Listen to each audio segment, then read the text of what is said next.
welcome back to my channel. If you're new, my name is Sierra and I'm so glad that you could be joining me today. So, if you were around watching my Vlogmas videos, then you would know that I have an old, very much privated, very much secret YouTube channel.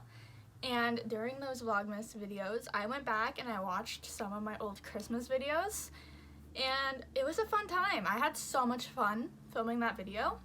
So I decided, why not do another one, but this time looking at some of my regular non-Christmassy uploads. So we are going to start with the most recent. These are from 2 years ago.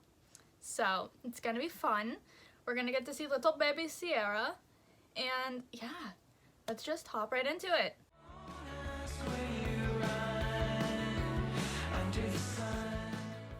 So the first video I'm going to rewatch and react to is Tattoo Horror Story. Car broke down. I have not gone back and watched these videos since I edited them.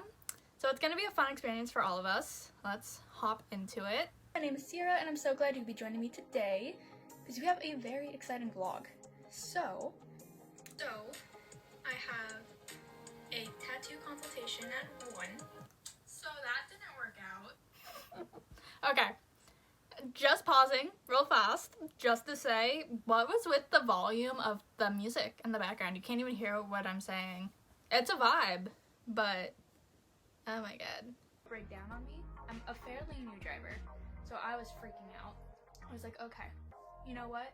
We're just going to try restarting it real fast, see if it works. Okay. So this was actually, like, no joke, kind of scary. At this point, I was, how old was I? I was probably, well, I was 18 because I was getting a tattoo. So I was 18, freshly 18. I had only been really driving, like, besides to school and work, very, very little, like, very few times. And I got really severe driving anxiety.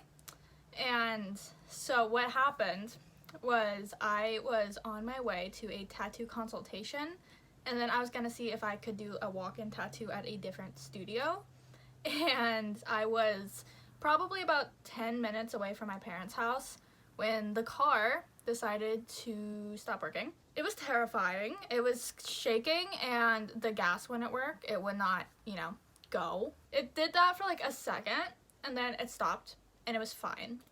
So I was like, you know what, I should pull over, I should get off of the highway and make sure everything is good.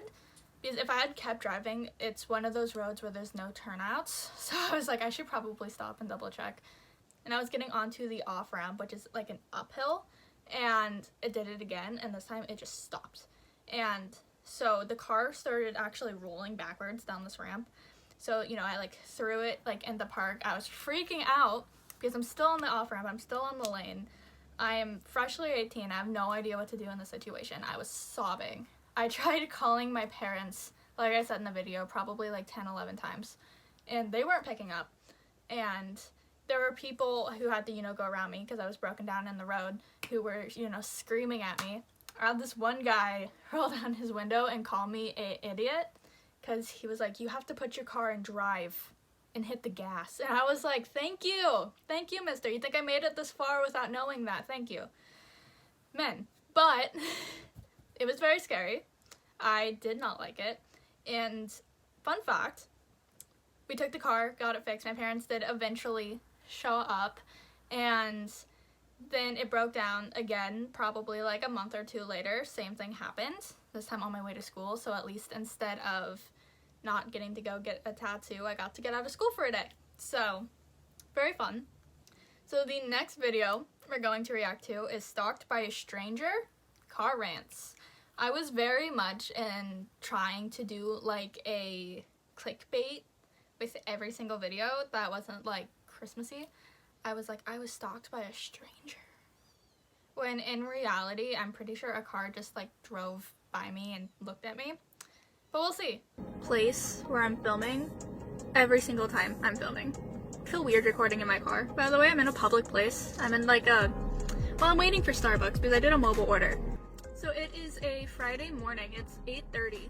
Technically, I should be in school right now, but my parents let me call out of first period right now but my parents let me call out of first period, which is technically not first period. Okay, fun fact. I lied in this video to make myself look better. I did not ask permission to call out of school. If you are in high school, don't do what I did. Don't follow my example. I was very bad. I would call my school pretending to be my mother to get me excused, so that way I wasn't technically skipping class, and that way, you know, they wouldn't mark me as absent. Like, they knew my parents called me out.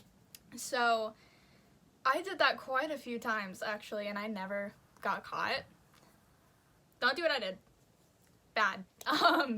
Yeah, the first time I did it was actually when I got this tattoo. I called myself out of school so I could go get a tattoo, as one does. Here though, I didn't call myself out of school, I called myself in late. So that way, because this was in finals. I had my psychology final on this day, and it was not a final that I had to necessarily be there for. I've already passed the class. It wasn't for a grade or anything. It was like a collaborative project with, you know, our classmates, and I hated those. I hated working in groups. I was not a group person at all, and since I didn't need to be there, I was like, I'm not putting myself through that. And then coming back to take an actual final that I need to pass, because I was like, too much stress. So I called myself out, and I ended up sitting in my car for the length of the final period, which I believe was like 2.5 hours. So I sat in my car for 2.5 hours in a random grocery store parking lot. So the lady who parked in front of me was just like straight up just staring at me. Just staring at me. She was parked right across from me, like right in front of me, and just staring. And I was like, I'm flattered, but please don't. That's really creepy. Yeah, I don't even know what to say about that. I kind of remember this. She was staring at me, but I was also talking to myself in my car, which was probably why. There's one more video that I'm going to take a little peek at, we're going to react to. I have not watched this video since I filmed it, and there's a reason for that. It's a hard video to watch. And in case you didn't know, it's not something I don't think I've ever really said on my YouTube channel. If you go to my Instagram, you'd probably know, because my post is still up. But I am bisexual, and this was a video. It was a story time about how my parents found out. Honestly, I'm not gonna show this whole video. If anything, I might do like an updated version of what happened, so that way I can show like a more mature version of what happened. But we're gonna take a look at this video. It's gonna be the last one that we look at today. And yeah, I'm actually kind of really scared for this one. Like, no, I definitely am. Even though the conversations they were reading were all just like, I love you. I miss you so much. They just were so in denial. I was screamed at by primarily my mom. My dad just called it a phase and moved on. My mom was the one who was very much like disgusted. Like when you imagine your stereotypical homophobic parent being like disgusted and just, you know, that's her. That was her reaction. So basically, what happened, without going into too much detail, like I said, I might make a whole video on this because it kind of deserves its own. Because this is a topic to this day I'm still very passionate about, especially since, you know, LGBTQ rights are at risk more now than ever, especially coming up on the 2024 election. If you're old enough to vote, I urge you to, and I urge you to look into things like Project 2025. I had a relationship with a girl that was primarily online, and my parents found the texts, and my mom freaked out. I come from a very right-wing, conservative, very, very, like, hardcore Christian family. I don't share any of those values, but my parents do. And so finding out that their daughter wasn't straight was probably the worst news they could have gotten. My mom actually told me, I don't know if I say this in this video, but my mom told me that she would rather me have gotten cancer and died than been bi, which is a really, really insanely messed up thing to say to your daughter. My dad wasn't as, I would say upset. I would say he was upset, but he wasn't as, you know, screaming, yelling, throwing things upset. It was more just in denial, you know? It's a phase. She'll grow out of it type of thing. Whereas my mom freaked out. She, to this day, I don't think she understands that bisexuality is a real thing. She was convinced I was either a lesbian or pretending to fit in with trends. Hi, Mom. Still bye if you're watching this. And just because it's out there, I'm gonna put this in this video. I do want to make more LGBTQ centered videos. I continue getting more and more and more and more.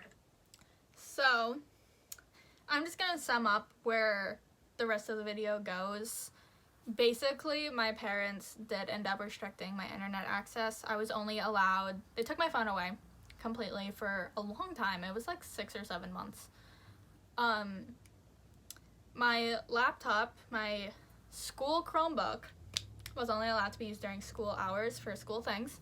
And this was during the pandemic, so I wasn't, you know, going to physical school. And it just wasn't very good for me. I can make so many videos about my parents' parenting choices, but alas, I'm not going to in this video. We have a much better relationship now than we did then. Moving out definitely helps. If you are in a toxic situation with your parents, I know how that can be. I'm so sorry. I promise, as cliche as it is, it does get better. Thank you so much for watching this video. If you liked it, leave it a like and subscribe. It literally means the world to me. And I will see you guys in my next video. Bye!